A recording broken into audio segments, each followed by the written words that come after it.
મહીસાગર જિલ્લાના બાલાસિનોરમાં કમળાના કેસોનો વધારો ચિંતાનો વિષય બની ગયો છે. શહેરમાં ડિસેમ્બર મહિનામાં જ 243 કેસો નોંધાયા અને અત્યાર સુધીમાં કુલ 300થી વધુ લોકોને કમળાથી સંક્રમિત થયા હોવાનો આરોગ્ય વિભાગનો રિપોર્ટ સામે આવ્યો છે. સુસંગઠિત પગલાં તરીકે બાલાસિનોર શહેરની 26 આંગણવાડી કેન્દ્રોને તાત્કાલિક અસરથી બંધ કરવાનો નિર્ણય લેવામાં આવ્યો છે.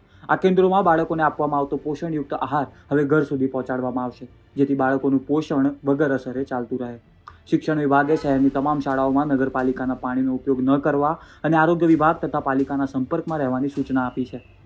આરોગ્ય સુરક્ષા અને સંક્રમણના નિયંત્રણ માટે આ પગલાં લેવામાં આવ્યા છે. આ જ પરિસ્થિતિ મુજબ આરોગ્ય વિભાગે 37 ટીમો બનાવી ડોર ટુ ડોર કામગીરી શરૂ કરી છે. બાલાસિનોર નગરપાલિકા વિસ્તારમાં પીવાના પાણીની પાઇપલાઇનમાં ગટરનું પાણી મિક્સ થવાને કારણે રોગચાળો ફેલાયો હોવાનું મેડિકલ કોલેજની ટીમના રિપોર્ટમાં સામે આવ્યું છે.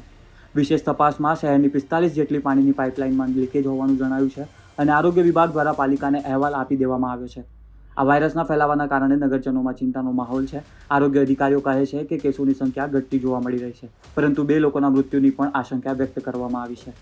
નગરપાલિકા અને આરોગ્ય વિભાગ બંને મળીને અલર્ટ સ્થિતિ જાળવી રહ્યા છે અને દર્દીઓને તાત્કાલિક સારવાર તેમજ પાણીની શુદ્ધતા માટે પગલાં લઈ રહ્યા છે. નગરજનોને પણ સાવચેતી, પાણીનો ઉપયોગ ઉકાળીને કરવો અને સ્વચ્છતા જાળવવાની સલાહ આપવામાં આવી છે.